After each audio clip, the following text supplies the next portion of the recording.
Last Monday, I did not have a single active listing. This Monday, I have 4 signed listings, 3 of them active and 1 that is about to go active. So the question is, how did I do it? In this video, I'm going to show you exactly how I did it, the exact step-by-step system, so that you can do it in your market. And I have a handy-dandy document right here to help assist us in going through it. So again, how did I do this? My name is Josh Sayer. I'm licensed in Arizona and Oregon. And really, I want to go through the top problems that agents go through with generating business. So the standard playbook for getting listings is buying leads from Zillow, Realtor.com, Bold Leads, KV Core, Make It Rain, whatever. Or cold calling expired listings and FSBOs, door knocking the neighborhood, begging your sphere for referrals, or paying 25, 35% or more in referral fees to like OpCity and those other referral-based services. What is actually happening with those methods though? So you're renting access to leads that you do not own. You are locked in often to rolling contracts. I talked to a guy the other day, he was at $2,000 a month for his contracts with Realtor.com. And then what you're probably doing if you're doing cold calling is you're spending $300 a month on a dialer, and then more, like $300 more on just a list of leads, expireds for sale by owners, etc., so that you can skip trace it and such. And so you're wasting half your month calling people who do not want to talk to you. That's the whole thing around cold calling. Call 100 people, 99 say no, 1 says maybe you're better. And I have to say, cold calling in 2015, when many of our mentors did very well with cold calling, is extremely different than cold calling in 2025, now 2026. People don't answer the phone, just straight up. I see so many people that are starting to cold call on a regular basis, and they are legitimately shocked, especially if they've done it before, maybe 2021, 2022 even. And they'll say like the pickup rates are just atrocious. Things have truly gotten like that.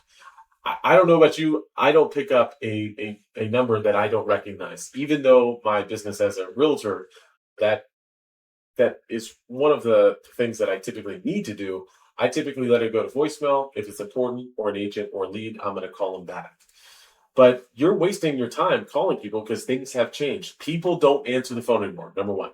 Spam filters will block out your number. I have an iPhone, as you can see, and it has a feature on, I think, iOS 18 or something like that, where it will block you out. You'll have to like say certain words. Hey, this is me. I'm calling about this, and people will get to decide or not if they're even going to answer.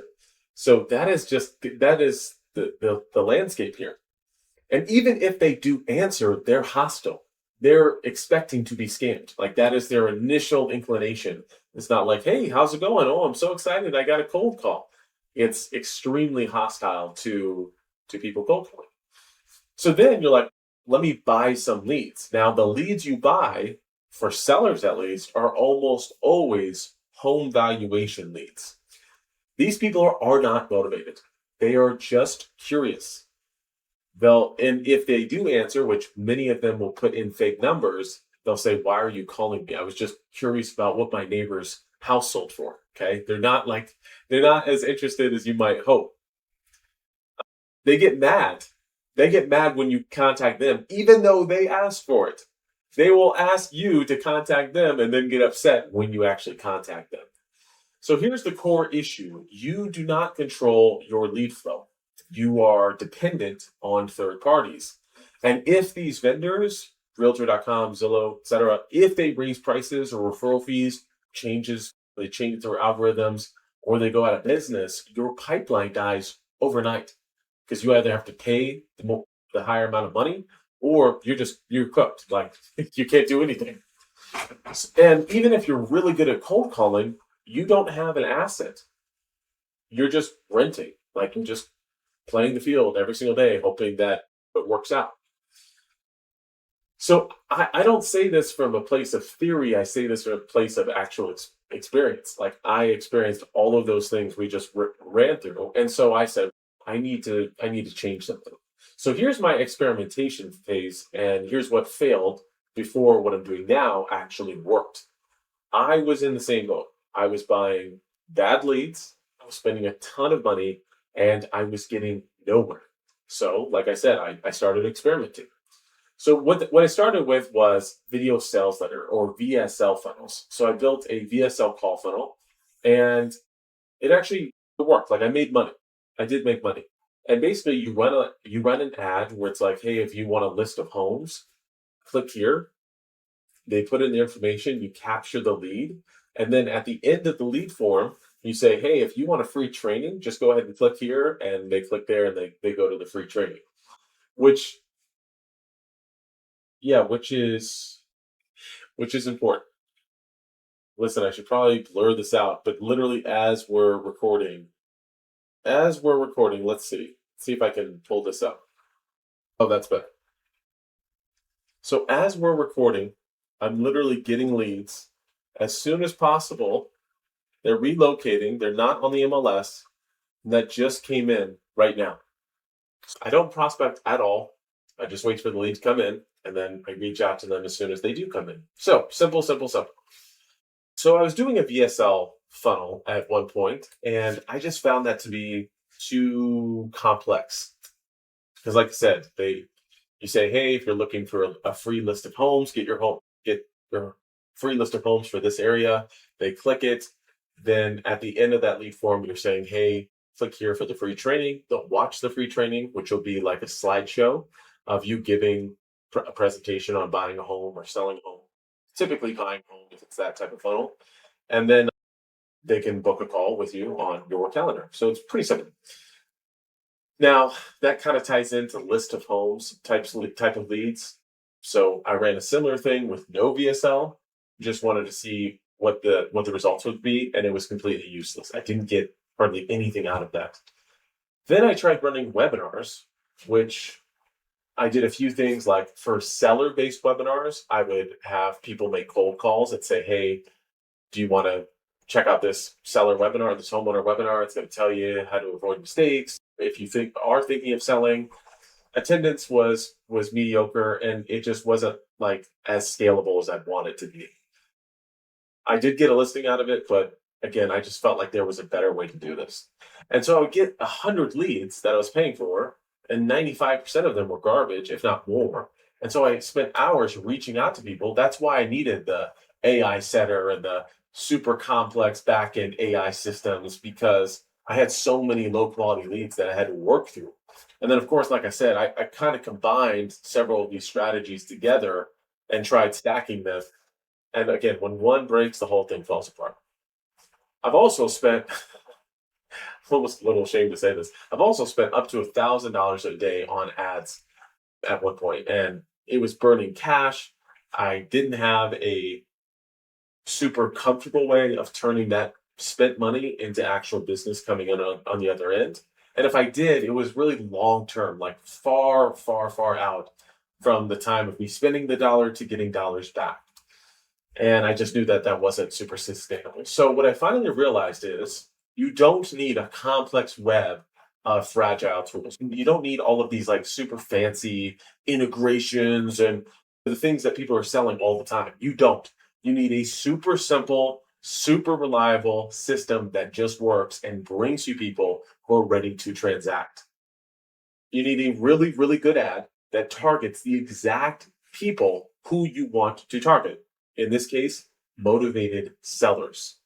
And if you really nail the ad and the overall system, you will disqualify people that you don't want in the funnel.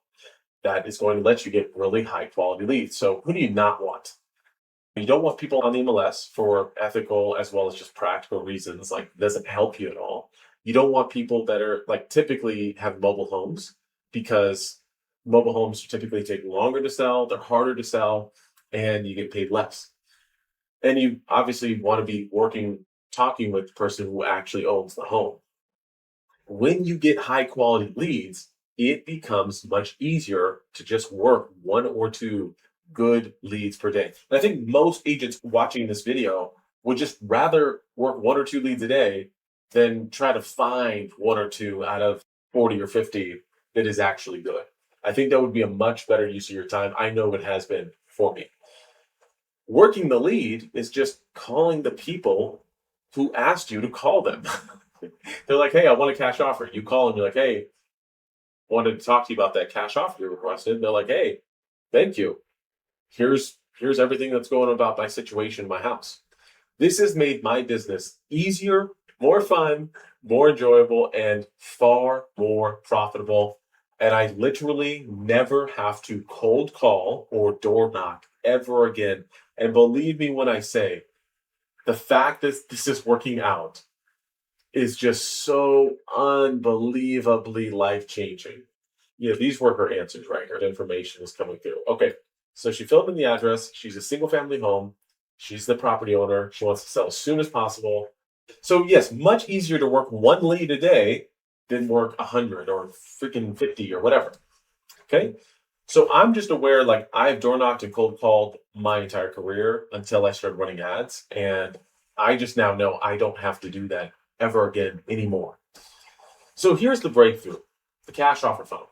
Within the first 11 days of turning this system on, signing 4 listing agreements, all of them at 4% listing commission. That's listing side only, not including the buyer agent fee. And that's about $80,000 in gross commission income from a funnel that cost me like $90 a day to run. And again, you don't have to do $90 a day. I'm just saying if you want those kinds of results, that's what you're likely going to have to spend. If you want 4 listings in 11 days, yeah, probably need to spend about $90 a day. But depends on your market and kind of depends on some other factors. But to me, that's super worth it. Like if I can spend $90 a day for 11 days and get 80,000 back in gross commission income, that is a trade-off I'm very, very much willing to make. Yes. So Monday the 1st, I did not have any of these listings.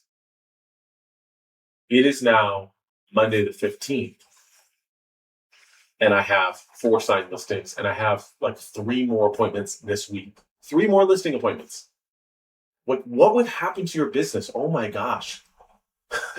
If you had something like this, you would just literally not listen to anyone else. You would just like, okay, I got my cash offer funnel. I'm closing 4 deals a week. Like, who cares? And this is not a guarantee of outcome or results or income because I can't do that. I don't know you. I don't know how hard you work. So for me, the cost per signed listing agreement was $279.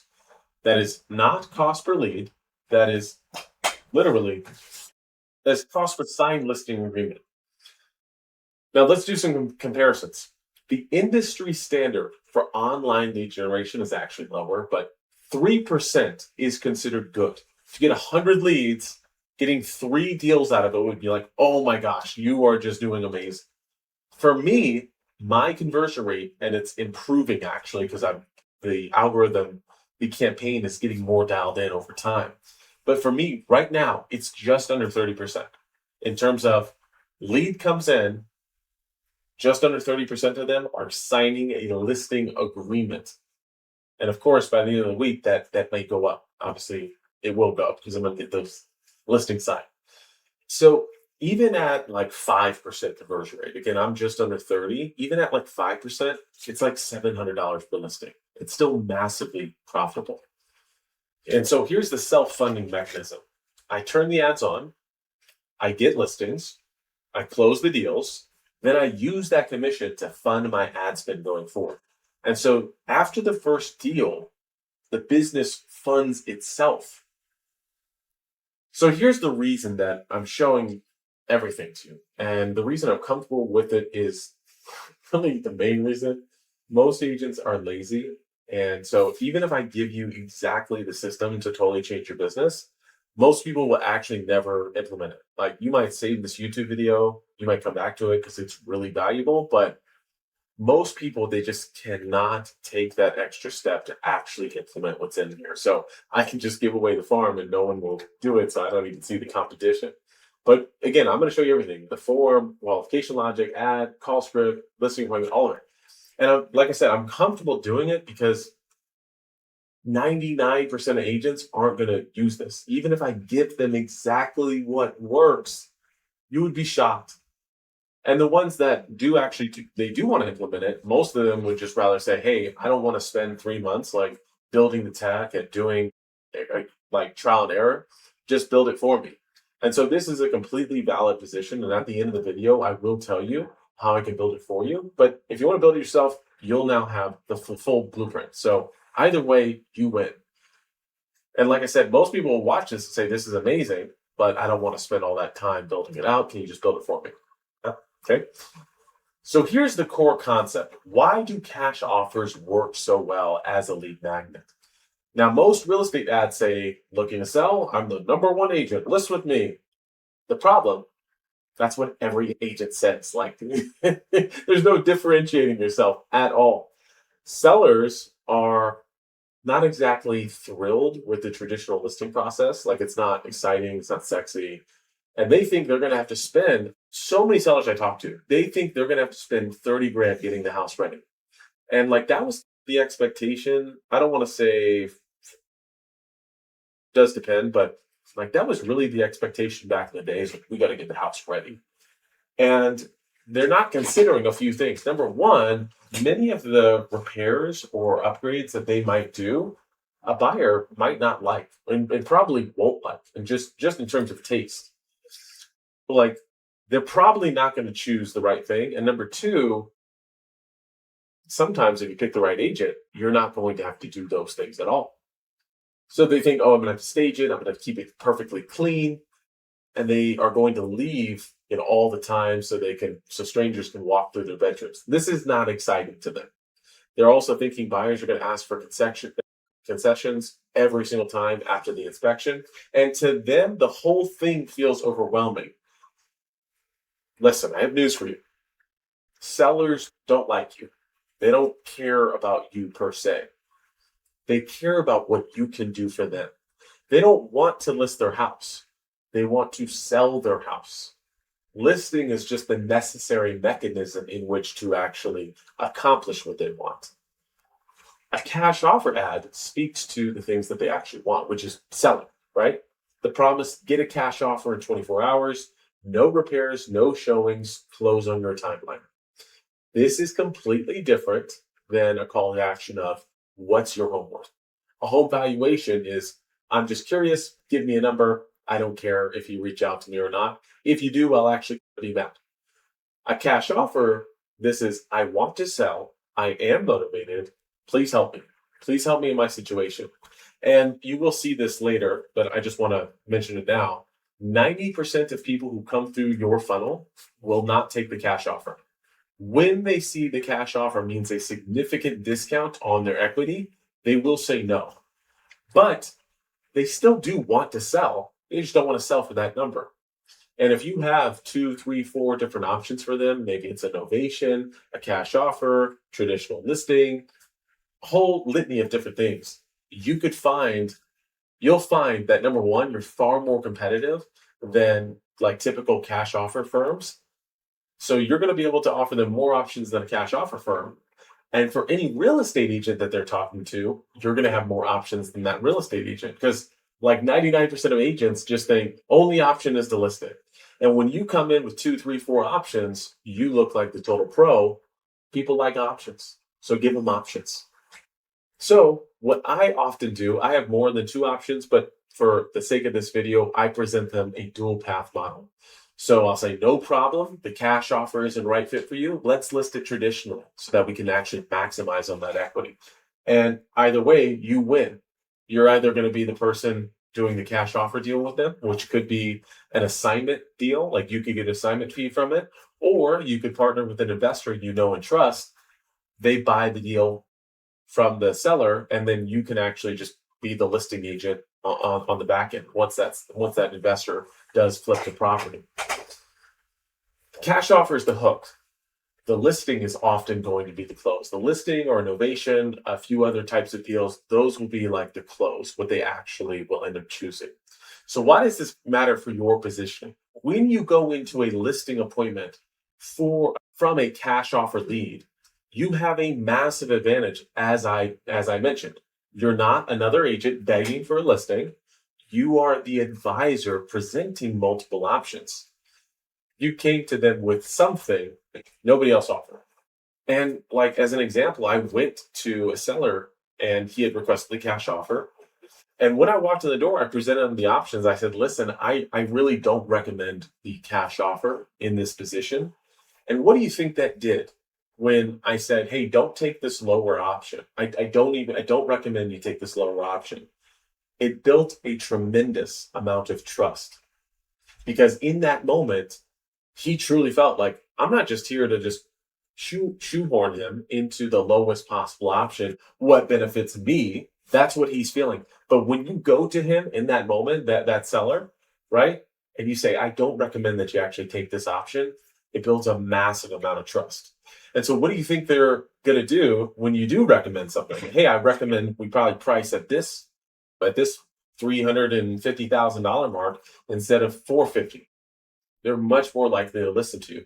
When you do talk about the professional fee and you're like, hey, I'm going to have a handyman come out, I'm going to have cleaners come out, I'm going to have all these people come out, landscaper come out and actually take care of the property to get it ready for you. So you don't have to worry about anything. And I don't even get paid till closing. All it just the fee, yeah, the fee is just 4%. They're going to say, okay, sounds good. Like that's what happens every single time because I'm positioning myself the right way. I'm building a tremendous amount of trust and I'm actually providing more services than are typically provided. So this is, like I said, this is why you can command a 4% listing commission when other agents are cutting to 1%. I'll do it for 1%. That's not going to be you. And like, think about that. If you're doing it for 4% and another agent is doing it for 1%, they have to close 4 deals to close one of yours. I'm just saying. So the video ad, it's going to be organic, authentic, and probably a little contrarian. The funnel starts on Facebook and Instagram with a video ad. So most real estate ads are highly produced, drone footage, jump cuts, fancy graphics, loud music, right? When the homeowner sees that, the brain says, this is a commercial. Somebody is trying to sell me something. And they keep scrolling. Again, those ads will convert. They're just going to convert far worse than a authentic looking video. So I'll show you what an authentic looking video looks like. Okay. Let's see. This right here. Yeah, let's just do it. Who cares? If you need to sell your house in Queen Creek in the next 30 days, don't put a sign in the yard yet. The average house right now in our market takes 70 days to sell. That's 70 days of showings, 70 days of keeping your house spotless, 70 days of wondering if the deal is actually going to close. And after all of that, there's still a 14% chance that the buyer's financing falls through or they back out. 1 in 7 deals that falls through after you've packed your bags. Here's what I do differently. I pull real comparable sales in your neighborhood, and within 24 hours, you have a guaranteed cash offer. If you like that number, we close in as little as 10 days. No showings, no repairs, no bank that can say no at the last minute. And if you want to compare what you get listing it on the open market, I'll show you that number too. But you need to see both so that you can decide. The first place to get started is just getting a cash offer. If it's already listed with another agent, this isn't for you. But if you're not, go ahead and click the link below and we'll give you a free cash offer plus a few other options so that you can pick the one that works best for you. Guys, I'm giving you so much. That's how it looks. Shot on iPhone, it looks like organic content, like a friend talking to you. Kind of like this video. This video is not highly produced. When people see that, like that is not what people are looking for. They are looking for value dense, extremely valuable content. And like if it looks like this, that's fine. If there's a few cuts as far as like cutting out words, ahs, ums, mistakes, whatever, that's fine. But it needs to look organic. And the platforms will actually reward you because how the platforms work, let's just say Instagram or Facebook, right? How Meta works, as an example, is they can show only so many ads per session that a user is using Instagram or Facebook. So what they need to do is optimize for the best engaging ads, like the ads that people skip the less, or the fewest amount of times, the ads that people will actually watch, like ads that do have good watch time, ads that get good engagement, ads that get sent around or shared or saved. things of that nature, ads that don't have people immediately get off the platform when they see it. So like if your ads can look really good and like look good in terms of look organic, like it should look like something you would see on an organic Instagram as an example. If they can look really good and they can like be engaging, that's going to lower the cost for you to show an ad to 1,000 people. That's how much to charge to show your ad to 1,000 people. And this depends. Like if the audience is extremely small and like very competitive to reach, or your ad is very bad, your cost per mil or CPM is going to be very high. If your ad looks really good and it's just a standard crowd, like people that want to sell their home, then that CPM can be lower and lower, meaning you can show your ad to 1,000 people for much less, and your cost per lead and cost per signed listing are going to be significantly less. Yeah, you can be standing in the kitchen. I like walking down the street because it shows like, hey, I'm here in Arizona. You could be in front of a green screen. Like I typically will go in front of my white wall and I'll do the green screen feature on Instagram edits, like the edits app. And it's much easier because like if I'm in front of a bookshelf, there'll be a lot of like things cut out and such. So the goal is authenticity. That is the goal for your videos. Now, when their guard is down, they will actually listen to you. Okay. So the script structure and hooks, you guys literally saw the video. Like you guys have nothing to complain about. Okay. So what we want to do is start out with a contrarian or actually interesting hook in the first 3 seconds. So if we play this again, and or like it doesn't necessarily have to be contrarian, but it has to be like interesting or thought-provoking or like give somebody caution. Right? So let's play this again. If you need to sell your house in Queen Creek in the next 30 days, don't put a sign in the yard yet. Okay. So if you need to sell your house in Queen Creek, in certain area, say Los Angeles, in South Florida, in Palm Beach, in Fort Lauderdale, in Dallas Fort Worth, in Oregon, whatever, you can say the state, or if it's easier in terms of if your market, you can say the city. I typically just say the state, but up to you. It comes off more natural, like, or it comes off more again authentic because it's like, oh, I'm here, right? So state, I would say county or state are interchangeable, but I would probably go state over county. Like state's probably better to say in the video. And then again, depending on your area, locale, like out here in Phoenix area, all the cities mesh together. And because of how Facebook ads work, you can't like target per city. It'll just be a round radius, a circle. So it'll cover multiple cities. So for me, like I'm just putting that out there. Definitely people are more likely to reach out when they actually hear, oh, Queen Creek, I live in Queen Creek, or Mesa, oh, I live in Mesa, or Chandler, I live in Chandler, right? So I'm calling out the specific person, like the ICP. If you need to sell your house in Queen Creek in the next 30 days, don't put a sign in the yard yet. So if you're thinking of selling your house and you're in that location, and I say, don't do it yet, don't put a sign in the yard yet. I'm saying don't list it yet, don't sell it yet. They're going to think, why? Like, that's me. Why? So the curiosity is going to get piqued. So immediately they're going to start watching the rest of the video.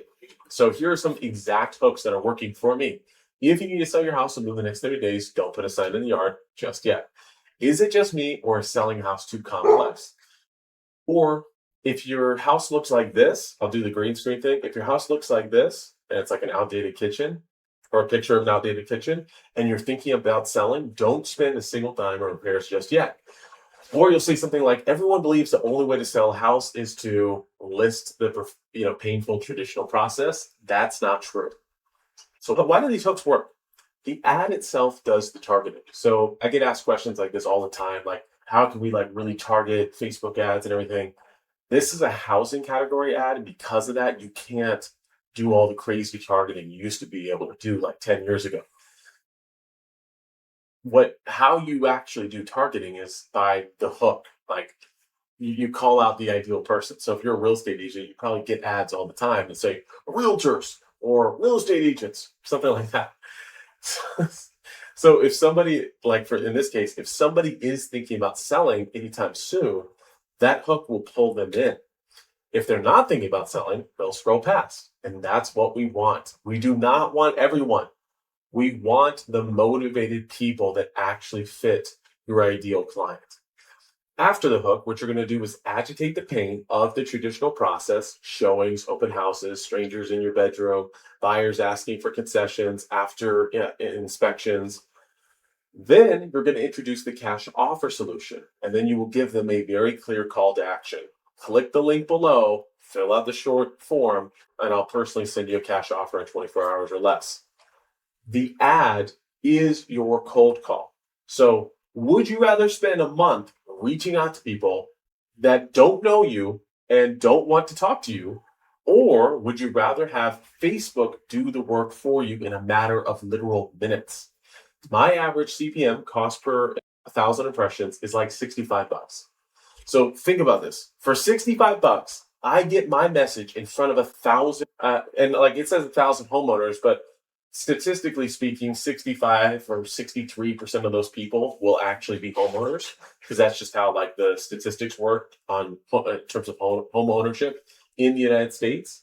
So I could do that, $65, let's just say for sake of argument, to get in front of 1,000 homeowners. Whereas you, if you're cold calling, it's going to take you a month of cold calling to reach 1,000 people.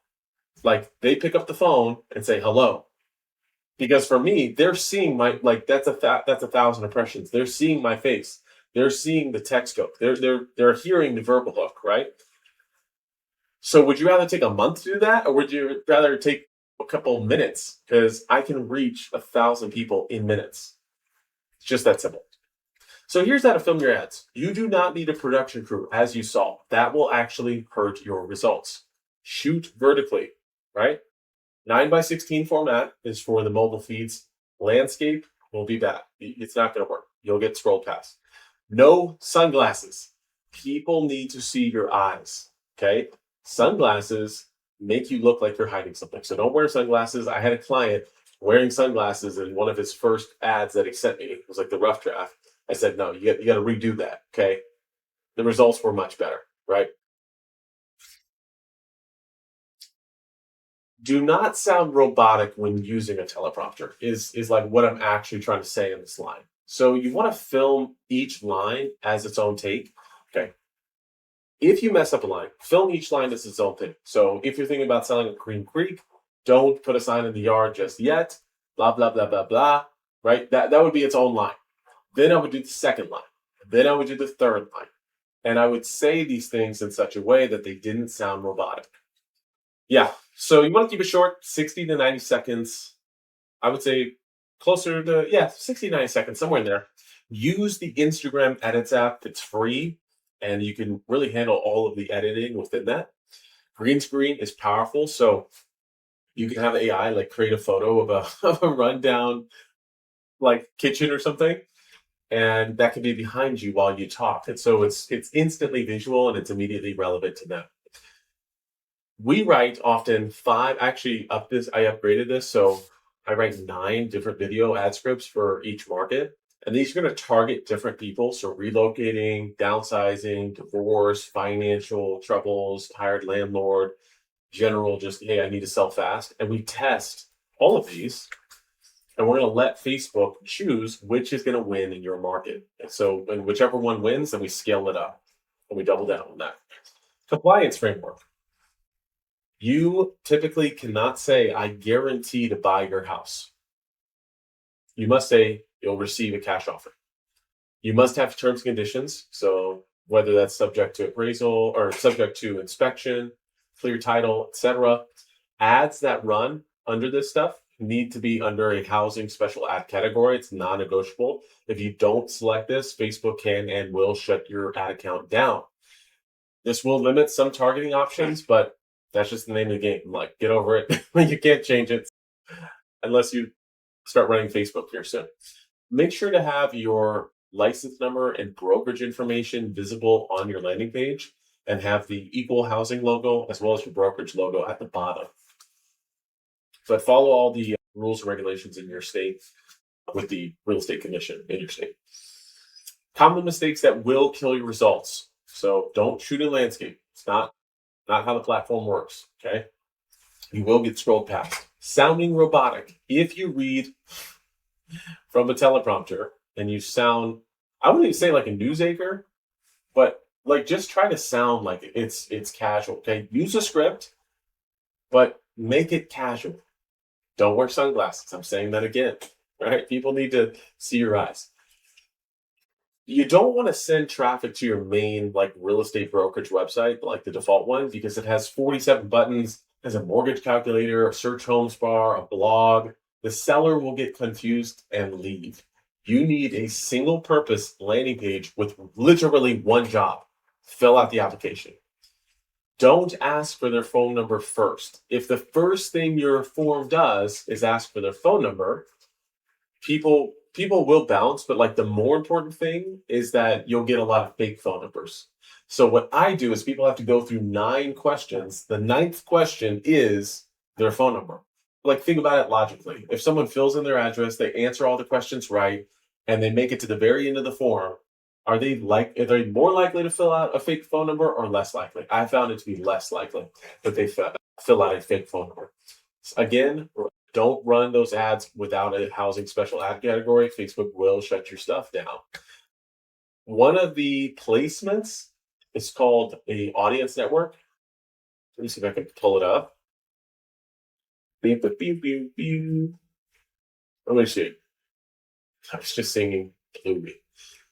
All right, so let me go to my ad account or my ad page and show you what I mean. Okay. I do my marketing for my actual active listings. This is what I'm talking about. So when you come down to the device or when you come down to the placements, placements at the bottom, scroll down here, turn off audience network. Definitely 1000% turn that off. You'll get crap leads and crap traffic. Turn off threads, turn off Messenger, and turn off WhatsApp. Okay. So just trying to save you a lot of money, save you a lot of stuff. Just do that. Don't go too narrow on targeting. People often think like, I just got to go for only probate or only divorce or only like whatever. Going that narrow, that small, what I found is that it'll be really expensive and you're just not going to get the results that I know you want to get. Keep it broader. Okay.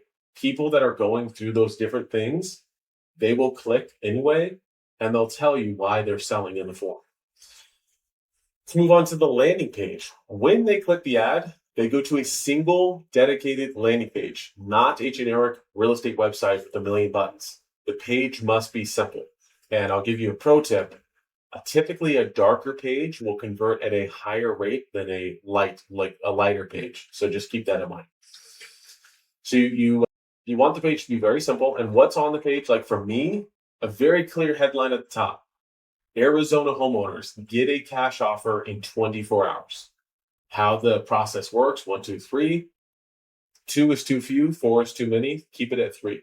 The comparison, I showed them an explicit comparison showing the difference between cash offer, less time, less money, and traditional listing, more time, more money. And I'm completely transparent up front. I'll say at the bottom, hey, not sure if a cash offer is the right fit. No problem. When we connect, we present both a cash offer and a traditional listing side by side so that you can see exactly which option puts more money in your pocket. And then a type form embedded directly on the page. I use type form just because I can disqualify very easily. You can connect it to your pixel. And just a note, I want to be clear on this. There's no VSL on the page. I did a split test. One funnel with a VSL on it and one without. And the one with the video totally sucked. It was crazy. Like no one filled out the form. I thought that the video would help out, but it didn't. Video ad does the selling. The landing page is just the mechanism to capture the lead. So again, compliance, license number, brokerage logo, equal housing logo, privacy policy, terms, conditions. Make sure that's all at the bottom. Now here's my 9-question qualification form. And here's an extremely important thing is pixel conditioning. So this is where the magic happens. This is the single biggest difference between garbage leads and highly motivated sellers. Most agents or agencies running ads for agents use a form that asks name, email, and phone number. You will get a ton of leads, but they will like all be terrible. Okay. And you'll train your Facebook pixel on terrible data. So what I use is a 9-question type form. So if a prospect is unwilling to answer 9 simple questions about their house and their situation, they're not motivated enough to sell. Period. End of story. End of line. Period. We use friction, good friction, as a filter. So there's good friction and there's bad friction. Bad friction is like the page loading slowly, or you having some like error, or like the form not loading, or something like that. That's bad friction. That causes friction for good leads and bad leads. Good friction causes friction only for the bad leads. Okay. So we use friction as a filter. So the first question, what's the property address? Gets them in it immediately. This is where the sunk cost fallacy begins. Okay. Begins right here. So they've already invested some effort. Then I ask, what type of property is it? If they select, for me personally, if they select mobile home or commercial, they do get kicked out of the form. I only want to work with people that are typically like single family homes and townhouses, sometimes condos, but I typically just want to sell a house. Like, I want to sell a house. I then ask, are you the homeowner or authorized to sell? If they say no, no, I'm not the homeowner or authorized to sell, I kick them out. So not only do we not want to bog you down with people that cannot actually sell, we also don't want Facebook learning that non-homeowners are good leads. We don't want them learning that. Then we ask, how soon are you looking to sell? If they're 6 months plus, they do get kicked out. I want people 90 days or less. And we do keep their address. Like you get their address at the beginning, so you can always like skip trace them and follow up later, but they do not count as a lead. Then what is the condition of the property? This helps prepare for the consultation. So I understand what am I walking into? Is it in excellent condition? If it's in condition, it's probably not a good fit for a cash offer. Now, what's the main reason you're looking to sell? This is going to give me some background information that I really need. Now, here's a hidden revenue opportunity. If they are relocating, you could get a referral commission from an agent from that destination market. If they're downsizing, that buy side commission, obviously you can help them with the purchase. So you get a buy side commission, which would mean 1 lead, 2 transactions. And then here's the most important question on the form, in my opinion, besides the address. Is the property currently listed on the MLS? If it's yes, they get kicked out. I cannot help them if they're already listed with another agent. This also trains the pixel. We want off-market sellers. Then I ask them their first name, because like I don't need the last name, I already have their address, and their phone number. I actually don't ask email, but you could if you wanted to. I just don't see a point to. I just ask, what's your name and what's the best phone number to reach you at? Again, I mentioned this a little bit earlier, phone number placement insight. So phone number is the last question. Why? If you ask the phone number first, people will bounce immediately. They don't want to be called by a stranger. But if they've already spent 2 minutes answering questions about like the roof, the timeline, the motivation, they're now fully invested. Okay. And that sunk cost fallacy will take over and they will fill it out. And again, almost to a T. I don't think I've gotten one bad phone number. I haven't contacted absolutely every lead. Like I think 2 leads haven't answered, and I've called and texted them a few times. And that's out of like 14, 15 leads, whatever it is. But like every phone number seemed to be legit and good. Like I said, if someone fills out 8 questions and then puts their phone number at the end, they are extremely motivated. Just like that's what I found to be the case. So let's look at some timelines on my actual leads. I think I showed this. Let's see. Scroll over. Yeah, here's actual leads. And I don't want to refresh because I don't want it to like share some of my information. But let's go over here. Let's refresh. You know what? Let's do this. Yeah, perfect. All right. So single family home. Yes, they're the homeowner as soon as possible, within 1 to 3 months, as soon as possible, as soon as possible, with 1 to 3 months, as soon as possible, as soon as possible, as soon as possible. Okay. So these are obviously the types of leads that we want. I think that's obvious to say. So let's talk about pixel conditioning. There's 53,000 data points in pixel conditioning. This is the most advanced part of this system. something most marketers and definitely most agents do not even know about. So Facebook, Meta, tracks 53,000 data points per user. When someone fills out your form, you want to send as much of the data from that person back to Facebook as possible. This is going to be called an event matched quality score. So most marketers have a score of like 3 or 4 out of 10. My funnel will often operate at a 9.3 out of 10, meaning we are more than doubling the clarity in which we send data back to Facebook compared to most marketers. Now, you think logically, how do you think that that is going to affect lead quality and lead cost? So, how do we achieve this? When a lead lands on our site, we have hidden fields that collect information in the background. The lead does not fill this out. We're often going to pull the state, zip code, city, the Facebook click ID. This is FBC, the FBP, so Facebook browser ID, IP address, UTM source, medium, campaign, the exact browser and device that they are using. All of that data gets sent back to Facebook via server-side events, not just the browser pixel, but server-side events. Now, what does this do? Facebook's algorithm says all these data points matched with this motivated seller who filled out the entire form and was not disqualified. Let me go find more people with similar data points. The disqualification logic trains the pixel. So if someone 12 months out fills out the form, they get kicked out, and the pixel never fires for them. If someone is a renter, not a homeowner, they get kicked out, right? If someone's a mobile home, they get kicked out. Facebook only learns what a highly motivated, ready to sell right now, single family homeowner looks like who isn't on the MLS. And so over time, as I mentioned, lead cost goes down, lead quality goes up. The longer you run it, the better it gets. And now everything I've mentioned up to this point is completely congruent. The data we send back is congruent. The disqualification is congruent. The ad targeting is congruent. And everything points in the same exact direction. You find motivated sellers who are ready to sell right now. Back-end automation to speed the lead. When a qualified lead comes through, here's exactly what happens instantly. So like for my clients, as an example, they get a text message on their phone and an email notification with all of the answers that the lead filled out, including a Slack channel notification.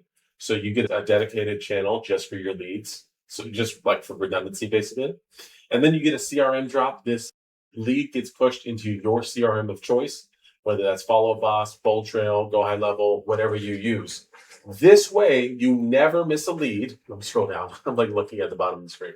This way, you never miss a lead. And there are 4 redundant notification methods. For myself, like I get a text, I get a Slack notification. That's why I reached out to that lead while I was filming this video. And I will say speed to lead is extremely important, okay?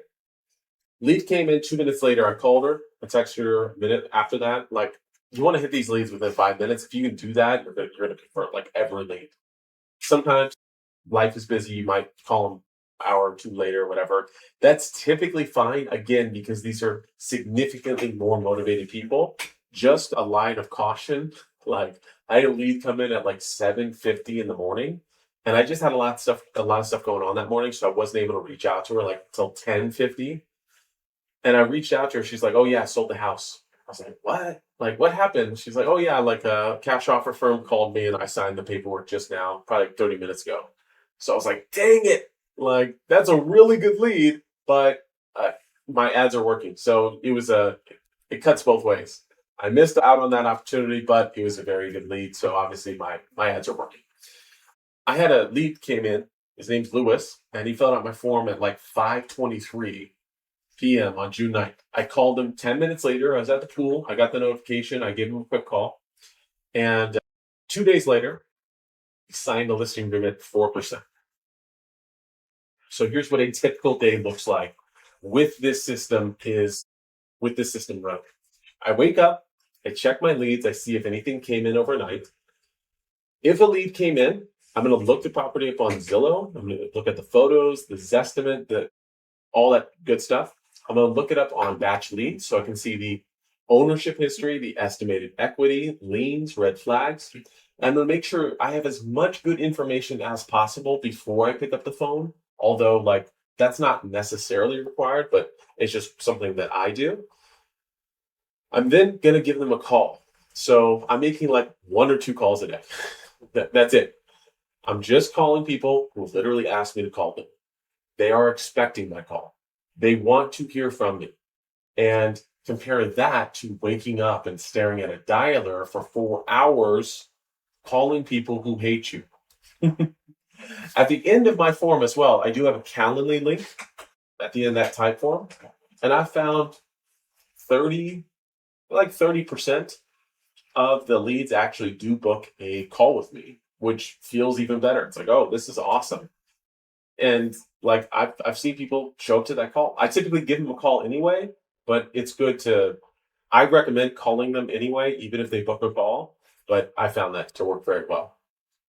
So for me, I'm like waking up to pre-booked consultations from highly motivated, qualified sellers. That is, oh, that is so nice. Like that is so incredibly nice.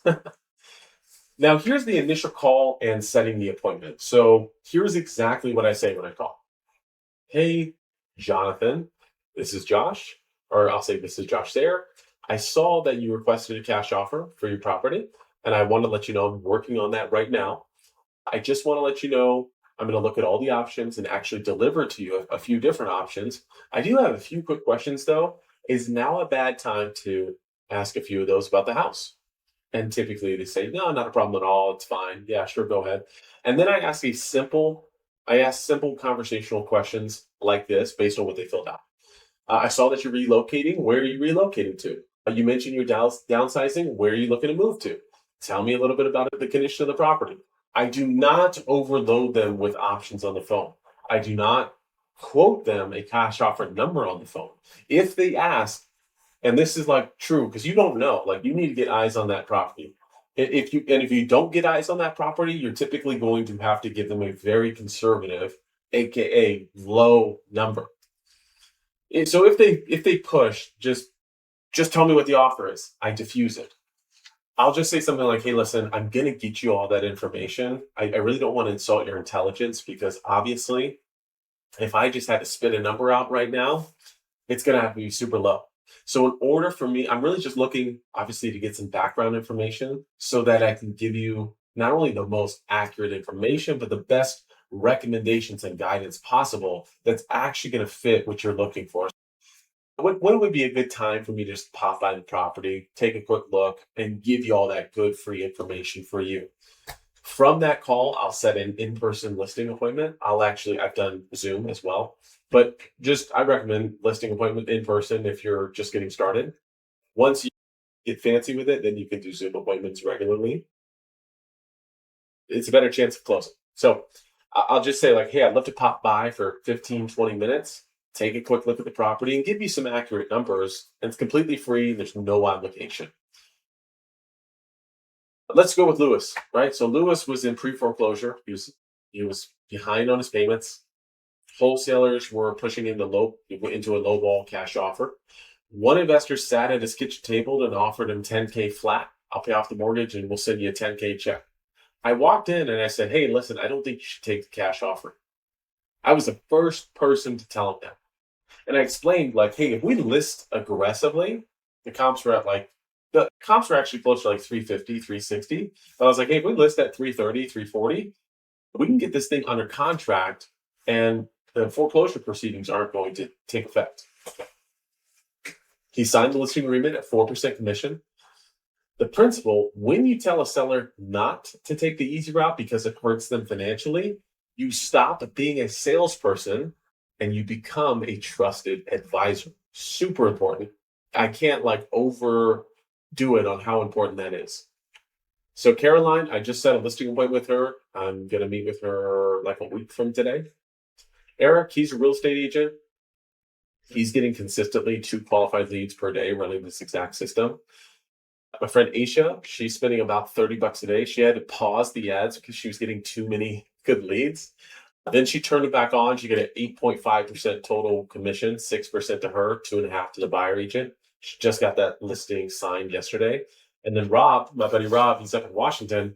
and he got a listing appointment secured. This was like 3 days after turning on his ads for a $530,000 property. Again, just days after the ads went live.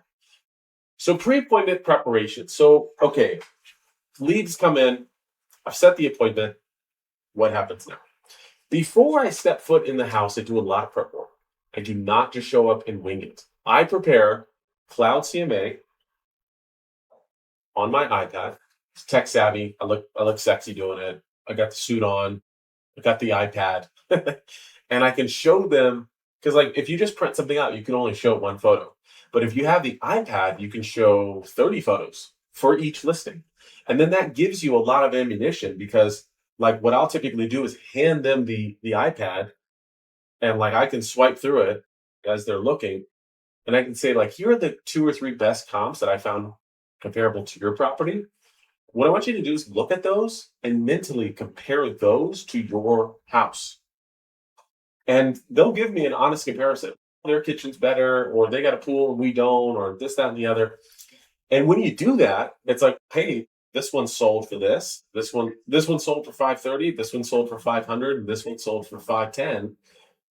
Based on that actual information and what's actually going on in the market, where do you feel like your house is in that mix? Where do you feel like you're at with this house? And they'll typically tell you, right? So I got the physical printed out packet. They can take notes, but the most important part is have the pet copies. I even will send them a physical packet before the appointment.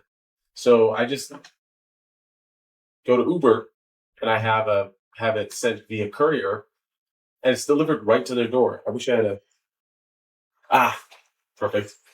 So I'll just put the CMA in here. Boom. I put the CMA in there, put some of the documents in there. This doesn't have a CMA in it, but I just put that together. I don't wrap it up in anything. I just send it over to the sellers. It's delivered right to their door. And they're able to look that information over. Let's just say the morning. I send it like the morning of, and they can look that information over before I get there. That's just a practice that I use. You don't have to do it, just what I find to be helpful. So why does this matter? It sets the tone before I even arrive. I'm the professional. I am prepared, and I take their situation very seriously. I'm not just opening the door and like winging it. They already know that I'm not just that random agent. This builds immense authority before I say a single word. So I'm like setting the frame hardcore before I even show up. So let's go to the listing appointment. When I arrive, I knock on the door. I stand back. I'm tall. I'm 6'5", super strong, 6'5", beautiful. But no, seriously, I'm 6'5". So what I do is I stand back. I stand like 10, 12 feet back from the door, and I do turn sideways because that's less threatening. Thumb sideways versus I'm squared up. That's why they say square up, fool. But if you're sideways, you're less threatening. So I will be sideways, and I'll knock on the door. I'll scoot back sideways, answer the door. Hey, it's really nice to see you. I'm Josh. I reach out, shake their hand, and I walk in. I'm looking. Do they have their shoes on? Do they have like a shoe rack? If they do, I'll say, should I take off my shoes? 99% of the time, they'll say, no, don't worry about it. I'll insist. I'll say, listen, you take your shoes off in your house. I do the same on mine. I'm already trying to build some rapport and be polite and considerate. So I take it off anyway. Most of the time, like very few times, they will say, oh yeah, we actually do take our shoes off. And if they do say that, I take them off. If they don't say that, like if they truly insist, I won't. But 95% of the time, I take my shoes off. So immediately I'm in, I'm being polite and very considerate because this is their house, it's not mine. Once I'm inside, I'll probably say hello to their wife or their husband, whoever answered the door, the opposite. I'll say hello and I'll just share with them like, hey, I'm really appreciative. I'll reach into my briefcase. Hey, here's this packet. I even brought a second one so that you guys can look it over. And I'll just say like, hey, I'd love to see the property like a prospective buyer would. I'm just going to take a quick look around and then we'll meet back up at the kitchen table. Does that sound good? Again, I'll hand them that physical packet. Then I'm walking through the property and I'm looking at the house. I'm doing a few things. I'm looking at the house like a prospective buyer would. I'm taking mental notes on what might need work, what needs adjusting. Is there stuff all over the place. Like what are some selling points? I do also like look for things that might help me understand who they are a little bit better. What's their personality? Are they super analytical? Are they super social? Like those things do play a role. And like I'm looking for photos on the wall. Like if I see military photos, I'm going to mention that I was in the military because we're going to build some rapport just based on that. That's a good little conversation starter icebreaker. So then I finish up the tour and I sit down at the kitchen table and I'll say something along the lines of like, thank you for meeting with me. I really appreciate the opportunity and really just come over, answer some questions and potentially help you with the sale. And then I'll just like lay it out with them. I'll say, I really want to get clarity and make sure I'm on the same page, that I understand exactly what's going on, what you're wanting to do. Is it okay if I just ask a few quick questions? Sure. So first question is, and I talk about like you do want to sell. Like, you just want to make sure like you actually do want to sell. Like that is something you're trying to do. You're not like looking to rent it out or anything of that nature. We'll say, no, no, we're looking to sell. We're not looking to keep the house as a secondary property. Then I go in like in terms of furniture, are you looking to keep that or do you want me to like sell that with the property? Something along those lines. And then thirdly, I'm like, based on the reviews that you probably saw on our page, some of the stuff you might have seen in our packet, our pre-listing packet, I guess like have you already decided that you're wanting to work with me and have me help you guys with the sale of this house? And then I'm just quiet. Swear. I won't say swear because I'm not supposed to swear. But I'm not supposed to swear, but it's so crazy. It's probably like 65, 75% of the time. I'll say 70% of the time because that's right in the middle. Probably like 70% of the time, people will just straight up say to me, like, yeah, we've already decided, like, we'd like to work with you. And if it's the 30% of the time, they're like, not yet, we're not sure what we're doing, this, that, the other, that's fine. If they say yes, they've already decided, I'm super happy. I do the internal happy dance, and then I know, like, okay, I'm pretty much in. Just at this point, it's like all my job is to do is not screw it up. I'll start to ask a few questions. Like really, hey, I saw like what's driving the sales, relocation. Is that like job or something or what? Oh, we just want to be close to family. Cool. What's the timeline? It looked like on the form you filled out, you want to move ASAP. Is that really still the case? Say sure. And then like what are you feeling about that? Like what's worrying about the home sale? Like really what had you reach out about the cash offer? And I'll just ask like situational stuff. So I understand what's going on. And then once I've confirmed intent and motivation, I move on to the presentation. So I pull out that handy dandy iPad, as I shared earlier. I'll swipe through photos and comparable properties with them. And I do not just tell them what their house is worth. I ask, like, compared to these properties, which I feel like are the best possible comps for the neighborhood. What are you thinking in terms of where your house lays between those two? What sticks out to you? And I just let them talk. I let them talk. Like I think my I have a pool, they don't. My kitchen is less nice than theirs. I just let them talk. This is not the time for you to speak. You let them talk. So if it's a cash offer situation, they're going to give you some good information. If it's a listing situation, they're going to give you some good information. Then, as I mentioned earlier, the golden question is based on what you're seeing, what do you think this property should be listed at? Like, what do you feel like the true market value is of this house? Or even a better question than that is like, based on what you have actually seen with your own eyes on this, what do you feel like is an offer that you would make on this property in today's market? And then they answer. They say whatever. They'll say something. Then I'll say, that really makes sense. Like that's very logical. I see where you're going with that. And here's what I'm seeing, like based on what the market is showing. So like, yeah, here's what the market is showing based on these stats and like based on these properties. It looks like your house should probably be listed for something like this. And I say, how do you feel about that? And they will answer. And like if the number that you said is lower than the number that they said, there could be some friction there. So just be prepared for that. But of course, they've already stated based on stuff they said and they saw. So you should have a much better way of that. Like you should have much better time of that rather than telling them, here's what it's worth. If they've already told you this house is 520, this house is 500, my house is in the middle, they probably shouldn't be upset at you saying house is probably worth 510. And what I've seen in my professional recommendation, house should probably be listed at 499 if you're thinking of going down that path. So then I typically will give them like 5 or 6 different options just because I use a service called Zugilio, which does give me, it's like an investor network. So you can get like a bunch of different offers. But I'll say, hey, path one is a traditional listing. It's going to have us listing on the MLS, professional photos. I do a 3D tour. I do targeted listing ads. Like I will run ads for this listing to like potentially get buyers interested in it. We do a Matterport, so it's like Google Maps, but for real estate. I have this full marketing plan of everything that I'm going to do, blah, blah, blah, blah, blah. Path two is a standard cash offer, right? It's a lower price, but it's faster to close. There's no repairs, no showings, no closing costs, no commissions. But even still, like you're typically going to net significantly less. Path three is like a cash plus. Again, this is through Zugilio. My understanding, it's $20 a month. But an investor will basically come in, they're going to pay off the mortgage, they're going to list the house with me, and then we're going to list it on the open market, we're going to sell it, and then you're going to get a second payout at that point. Again, depending on the numbers. Cash plus repairs, basically the same thing, but the investor will also fund the necessary repairs to make the house sell for more. This kind of like lets you self flip the house without spending any of your own money, Mr. Seller. So we'll basically list it, and then you'll get, again, a second payout. Path five is sell now, move later. So you're going to sell it to an investor now. You get paid now, and you can lease back for like 6 to 12 months, depending on the investor. And these are people who need to sell but not ready to move.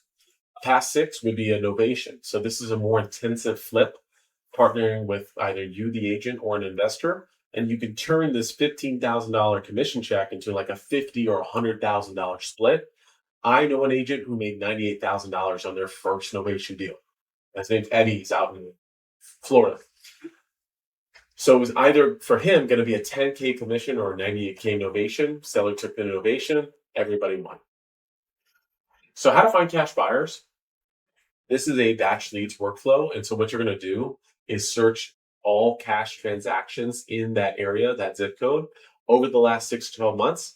Skip trace the LLCs. Typically, you reach out to the agent because the agent wants another deal. So it's like if you saw them do a flip on their list of transactions, because you could tell, you can look at the pictures, like, oh yeah, this was a flip because they bought it 4 months prior.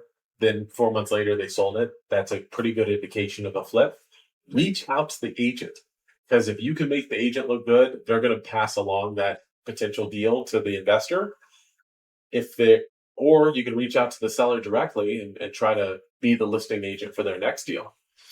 But I would typically just go with the agent and like just get an assignment fee because it'll be similar, if not bigger than a listing commission. And it'll be right now. It'll be on the front end. So yeah, these cash buyers are always looking for deals. You play the matchmaker. You can also, like I said, you can wholesale it and get that property under contract. So make a offer to the seller and then assign that deal to the end buyer. Sign it for 10, 20K assignment fee. So here's how you close that 4% listing commission. This is probably the most powerful part of the entire appointment.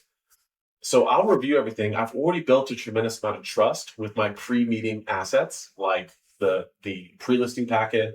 I might send them several videos. I'll send them an email to a confirmation page, which goes over the most commonly asked questions. So I've typically built up a tremendous amount of trust already. You can even go further and do what's called the hammer them sequence. So for any listing appointment that you have, when they get on their phone, you can put them into a heavy retargeting sequence where let's say you have like 5 videos like this, like how in depth and value dense this video is.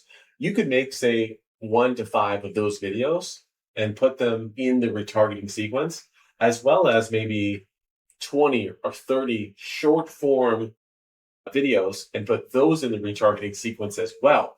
And basically, whenever someone watches a certain percentage of one of the retargeting videos, that retargeting video gets taken out of the sequence for that specific viewer, like that specific lead, that specific seller. And what you can find is like you walk into the meeting, you have no objections because they've already seen like a good amount of content. They got your pre-listing packet. You showed up like a pro. You answered all the questions. Everything was great.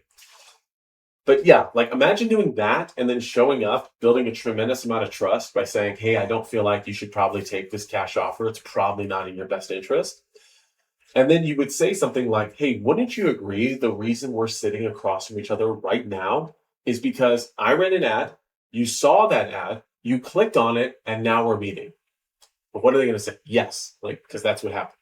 So then you'll say, okay, so logically, wouldn't it make sense that I could do the exact same thing, but for buyers seeing your house? If I ran an ad on Facebook and Instagram for your specific listing, do you think that would actually help us get more eyeballs and traffic? They will say yes again. It's perfectly logical. There's congruency. That's exactly what I'm going to do because most agents do the three P's. They'll say, what's that? Say, they put a sign in the yard, they put it on the MLS, and then they pray somebody else sells it. They laugh. What I do is far more robust. Of course, I'm going to do all of those standard things, the MLS, the sign in the yard. I'm going to tell agents in the neighborhood. But most importantly, I'm going to run targeted ads, not just locally, out of state. And I'll ask them, where are most people moving from into our market? And they're going to say California. This is probably the case for anyone on the West Coast. If you're like in Florida, it's going to be New York. If it's Texas or something like that, it's going to be probably Chicago, right? They'll say California though. And I'll say, so where do you think we should put these advertisements? If we're going to run them here, but if we're going to run them somewhere other than here, where do you think we should run these advertisements? Should we put them not only locally, but out of state as well? And they're going to say yes. And I said, that's exactly what we're going to do. And here's real proof. I had let me see, I'll pull it up. Here is real proof. Here's real proof though. This is so good. So I had a seller, same exact pitch. We went through everything, blah, blah, blah, blah. And I ran an ad for this video, for this listing. We also had like a 3D tour. As you can see, the pictures are gorgeous. I am so great at what I do in terms of the order and the quantity of pictures. The pictures should tell a story. This is just a quick aside. The pictures should be put in an order in which they tell a story about the listing. So people should be easily able to see where they're going, right? So I'm on this side of the kitchen. Now I'm on this side of the kitchen and I can see where the last shot was, right? So there's congruency. There's like, okay, this makes sense. So right here, I'm looking down the right-hand side. That's where we go next. And then we're going to go upstairs, right? Because now I took a picture of the stairs. Now I'm going upstairs. Now I know I'm upstairs because I can see the downstairs pathway. I can see where I just was. That's how it's done. That's how you should be doing photos. Your exterior photos should all be twilight photos. I don't know like how many times I got to tell people. So I'm just showing like different attributes of the house. Now we're outside. Now it's twilight. I see where I'm at, right? So here I can see across the yard. Now I know I'm over here by this fire pit. Then I can look back across the yard and it all makes sense. It all works together, right? This is how photos should be done. Okay, that was a quick aside. I ran an ad for this house in the Los Angeles metro area. What happened? The buyer saw the ad. They were in Orange, California. We were coming soon.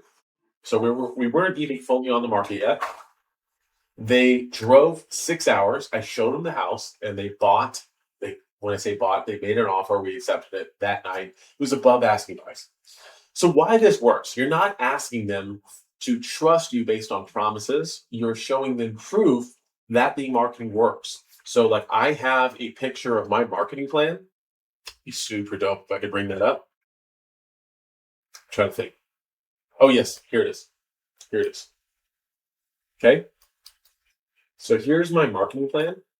Here's exactly it. Presentation matters. On the left-hand side was a listing that I helped somebody buy. So that it was listed with someone else. And on the right-hand side is how I listed that exact same property. I'm looking up here. Okay. And as you can see, and I'll go through this with them. I'll say, listen, on the first, like which picture do you think looks better? They're like the one on the right. I'm like, yeah, that's me. I listed that. So could you see how just like a small difference makes a huge difference on the presentation? Yes. Do you think the property on the right is probably going to sell for more or less? They're like more. Like, yes. Okay. This is focal length. This is the positioning of the camera, the twilight photo versus just the bleached out I live in Arizona, obviously, so it's like lots of sun. So at twilight, the houses look much better. They pop. It just looks far better. And then I'll show them examples of previous ad campaigns and ad results. So when you run those ad campaigns, take screenshots. When you do the 3D tours for your listings, take screenshots. Then put it into a PDF and put it into your CMA so that from now on, this stuff is, these are assets. These are assets. Okay, back to the doc. So the congruency is undeniable. You are showing them proof that your marketing works. You ran an ad and now you're meeting. So they're literally sitting in front of you because your marketing works. So the congruency is undeniable. Then you say, so what I'm going to do is I'm going to do those marketing efforts. I'm going to have a handyman come out. I'm going to have a cleaner come out. I'm going to have a landscaper come out, and I might have junk removal. And for all of that, it's just 4%. And that is only paid once we actually sell the house. And you're happy, you're paid, you're good to go. Does that work for you? Now, at that point, what do you think they're saying? With all that trust built, the pre-appointment marketing, like retargeting sequences, the trust assets, the videos that I might have sent them, the emails I might have sent them, they're probably going to say yes. And I'm like, and you should expect to pay about 6.5% total. Okay, cool. That works. And I'll explain the buyer broker agreement if the buyer broker like arrangement if they have questions about it. But typically it's going to work for them. So I'm going to do this, this, this, and this. Boom, boom, boom. Does that all work for you? Doesn't work. Yeah, exactly what I just said. And they're going to say yes. And then I do explain. And then the buyer's agent, I'd recommend offering 2.5%. We're not committed to that. It's a negotiable term like any other. But you're probably looking about 6.5% total. Does that work? They say yes. Okay. So I really just want to break this down. So number one, you guys are looking to sell. Like you are looking to sell. Yes. Not going to keep it, blah, blah, blah. It's a second home, rental. No. Looking to sell. Great. In terms of the pricing, what we fully discussed and what we went over with the actual market data, not based on what I say, but based on what the market is saying, do you feel like the pricing strategy we laid out is going to actually help you the best and get this property sold? Yes. If there is any hesitation around that price, stop immediately and handle that. Like you have to go back through that. Don't skip that. If there's any hesitation there at all, even a hint of it, solve it before you ask the final question. That's so important. A lot of people, if they get like yeah, they'll try to move on and you'll get an objection like, I got to think about it. I got to pray about it. I got to do this. I got to do that. They need to be rock solid in the pricing before you move on. Then you'll ask, based on everything you've seen and we've discussed and that I've shown you and all the reviews and everything that I've given you and how we've gone through all the options and this, that, and the other, do you feel comfortable and confident in me that I have your best interest at heart and we can actually get this property sold? And you could add on, or you could do instead, I've done this plenty of times. Do you feel comfortable and confident with me that I have your best interest at heart and that we can get it sold? And if the answer is yes, would you like to hire me? Don't fumble on this, okay? Do you want to hire me to handle the contract and sale of your home? And then shut up. Shut up. Don't say anything. Don't equivocate. Don't add to it. Don't try to make it less awkward, whatever. Shut up. Like, be quiet. Don't fumble the ending, okay? Do you feel comfortable and confident in me that we can get it sold? And if so, do you want to hire me to handle the contract and sale of your home? Quiet. They might look at each other. What do you think? What do you think? Often they've already said yes. They're going to say yes again. Great. All we have to do, just authorize this agreement and we'll get working. Who would like to sign first? And then just let them sign. Then you're good. Perfect. So the moment that they sign, I'm typically talking them through it. And I've probably already covered this, but I'm like, here's the logistics. I'll lay out the logistic.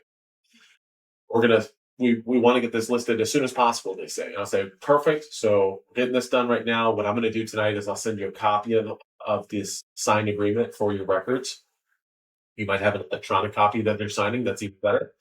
So I'll just tell them, hey, I just need to order photos, signage. I'm going to get the handyman, landscapers coordinated, get all the pre-marketing stuff rolling. Immediately, I'm going to send everything to my transaction coordinator. I'm going to coordinate all those vendors to do those things that need to be done. I'm going to order the professional photography, 3D tour, floor plan stuff, get the signage order. I'm going to take the headache completely off of the seller's plate. They will feel completely taken care of. They do nothing. I handle everything. So here's what you're going to do. You'll set up a leads campaign. Then you can set a campaign budget or an ad set budget. If you have multiple ad sets, I'm going to set an ad set budget. If you just have one, you just set a campaign budget, but whatever. Then go down here, click the housing, right? Boom. Then you'll move on to your ad set. This is a little complicated, but basically maximize for leads, set up a pixel. I do the schedule item because I set that up as basically a actual specified event. If someone requests a showing on my website, that fires back as a schedule. That is outside the scope of this video, but it is something I do. If you want to be lazy, do dynamic creative, but like for the purposes of this video, you can just do no dynamic creative. Set the start date. You can set an end date if you want, but I don't. Just leave all this the same. As I mentioned earlier, turn off Audience Network, Messenger, and Threads, and WhatsApp if it comes up. I also go in here and I turn off search results. Okay, don't want that. Then we go to the actual ad itself. So this is what the ad looks like. Right? People will click through it. Boom. On Instagram, looks like this. Right? So it's good. It's good stuff. Manual upload, carousel. Again, if you want to do a video or just a single image, feel free to do that. I send these people to a specific website, which is my real estate website. That's how you set up the ad. I typically do like 4 or 5 pictures. And you can link it to Zillow, like the Zillow link listing, the listing link. Or better yet, you could do it to your IDX, get some leads out of it. And then it'd be easier for you to reach out to those people instead of it going to a Zillow agent, if that makes sense. Yeah, so managing escrow, putting out fires depends. Obviously, like in your market, there's a ton of different rules, regulations. Like some states only have, like they have real estate lawyers within the transaction. I think that's New York. Others, just real estate agents. But once a property is in escrow, your real job is to manage expectations, put out the fires before they happen, and be the calmest person in the room. You must communicate thoroughly. Basically, you must act as if nobody has any idea what's going on. And if you do that, you're going to set yourself up really well. Like if you always assume like everyone else has got it or everyone else is even doing their job, you're in a bad position. So always over communicate and overdo it in that sense. Also, you want to systematize things so that you're, in terms of the fulfillment, as well as once the deal is closed, hire a transaction coordinator. Stop thinking broke. Stop thinking like a poor person. Hire a transaction coordinator. Buy your time back. Okay. It is very much worth having somebody do all the paperwork for $450 or $400, $500, whatever it is in your market. Common fires, you have to be prepared for it. The inspection comes in bad. The buyer wants $15K in repairs. The buyer requests a massive list of repairs you did not expect. The appraisal comes in low, threatens to kill the deal. Closing gets delayed because the buyer's lender. Seller gets cold feet. When these happen, be calm. Rely on that trust that you've built up. Negotiate logically. Keep the deal together. That's where you're going to earn your commission. So here's the economics of this whole system. Why this is a no-brainer, right? This is the math at $90 a day. Now, you do not have to do $90 a day. If you want to get 4 listings a week like I am, then do $90 a day. That's going to be $2,700 a month in ad spend. So that's like an apartment, right? That's like a decent apartment depending on place you live. If it's in California, that's a closet. If it's in Texas, depending on the area, that's a good, nice house. But anyway, you have to think about you're buying income. You are buying income. So you want to make more money? Go buy more income. Average cost per lead depends in the market. I'm always the guinea pig for my clients. So I always try stuff. And I have traditionally a higher cost per lead because I experiment on myself. And then, like, I'll pick the winners, like the best possible things. And then I pass that on to my clients. But here are some rough numbers. I think this one should be like 270 actually. Yeah. Again, I'm not running my ads every single day. Sometimes I'll turn those ads off and just convert the listings, and then I'll turn them back on. But here's what you can expect if you're spending that type of money is 75 to 90 leads a month. I am converting 30% of mine into actual signed listings. But you do run into a cash conversion problem or a cash flow problem where you're like, yo, I'm taking too many listings. And like for me, it cost me like $1,000, maybe a little bit more to bring a listing on the market because I do have like cleaners and handyman and such coming out.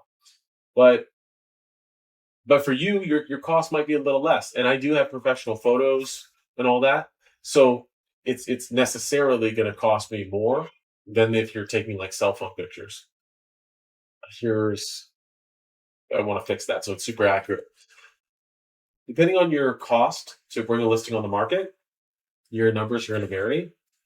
And again, my cost per lead is a little bit higher. So my cost per lead is higher than this. Let's just say your cost per signed listing is 270, my actual number.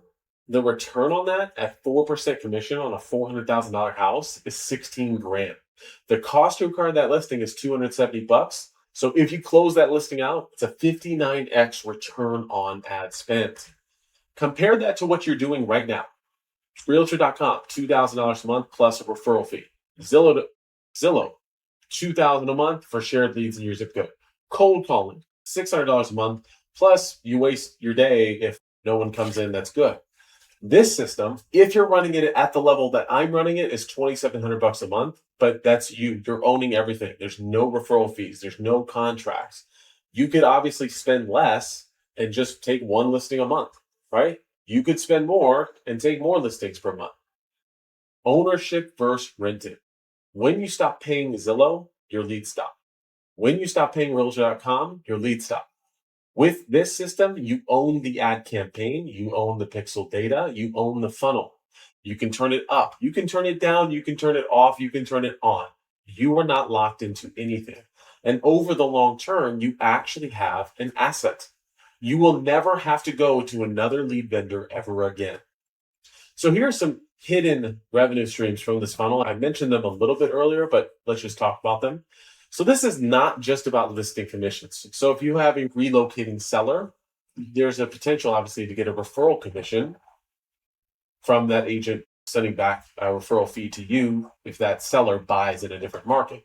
A downsizing seller, they're going to typically be in the same market. So buy side commission on their next purchase, you represent them as a buyer. Wholesale deals. So 1 out of 10 leads will take that cash offer option, about 1 out of 10. That's an opportunity for a wholesale deal. That's a quick 10 or 20K in 14 days or less. Novation deals, this is where you're going to like partner with the seller and you can turn that 10K commission into a 50 to 100K split. And then like the listing marketing, when you market your own listings, that does generate buyer leads. And those buyers who don't buy this house still need a house. So now you have your buyer pipeline too. You might have a team, so you could start feeding your team with those buyer leads. And one lead could generate 2 or 3 transactions. So here's what happens when this works a little too well. This is where I'm going with it. And again, like I'll probably put out a video once I'm there. And I do have a lot of these systems and SOPs, standard operating procedures, already built out. But here's what's going to happen because you're eventually going to hit a capacity ceiling. My client, Aisha, she had to pause her ads because she was getting too many good leads. She was like, listing appointment, listing appointment, listing appointment. As volume increases, you must have systems and you will need help. So here's the scaling path. So step 1 is you're going to get a setter. Their entire job is once the leads come in, think of this as an ISA, but I'm just going to call it a setter because that's their only job is to set listing appointments for you. You train them on the exact call script. They handle 1 to 2 calls per day, right? And like their only job is to handle those calls. No matter what they're doing, you want them to reach out to that person. Like, doesn't matter if like if their child is being born, they need to call the lead. Like, I'm barely exaggerating. Like, basically, as often as they possibly can within working hours, they need to call that lead. Because if you call that lead within 5 minutes, your chances of converting is going to be extremely high versus 5 hours later or 2 days later. So just do the best you can. Step 2 is going to hire a closer. That would be like a competent listing agent and you're going to train them on the exact dual path presentation or the multi-path presentation from section 11. They're they're going to start going on appointments with you. You're going to train them right. They'll see how to do it. And then let's just say they start converting 60 or 70% of listing appointments. Then you're going to start having an extremely time leveraged business, extremely time leveraged and geographic leveraged business. What do I? It means you could live anywhere, and your team of like 2 or 3 people, buyer's agent, setter, closer, could literally run the entire business. And I would say a transaction coordinator and an assistant. Like you can hire the assistant from Colombia or Venezuela, and they're on like similar time zones, and they can handle a lot of the tedious tasks. But just imagine it's like AI assistant for the jobs that you don't want AI to do, or you want to be like really specific on. A transaction coordinator that gets paid at closing, setter, closer. You have a 5-person team. You could run that up to 100K a month, like 100K profit per month. Very simply doing like 12 deals a month, maybe a little bit less. But yeah, I mean, and that would allow you to completely step out of production. Maybe you could really do whatever you want. You could attract agents. You could do literally anything you want. Now, here's the beautiful thing. Because you own the system, you could scale it. So instead of where I'm at $90 a day, you could do $180 a day. You could double your leads. You could hire people to handle the increased volume. You would become the business owner, not the technician, not the person who's working in everything day to day. So here's how to implement the system. So you have 2 options. So option number 1 is you build it yourself. I just literally gave you the exact step-by-step exact blueprint. You write the scripts, the 5 different angles. You film the videos, vertical, line by line, no sunglasses. You build the landing page, single purpose, marketing compliant. You set up the type form with all 9 questions and the disqualification logic.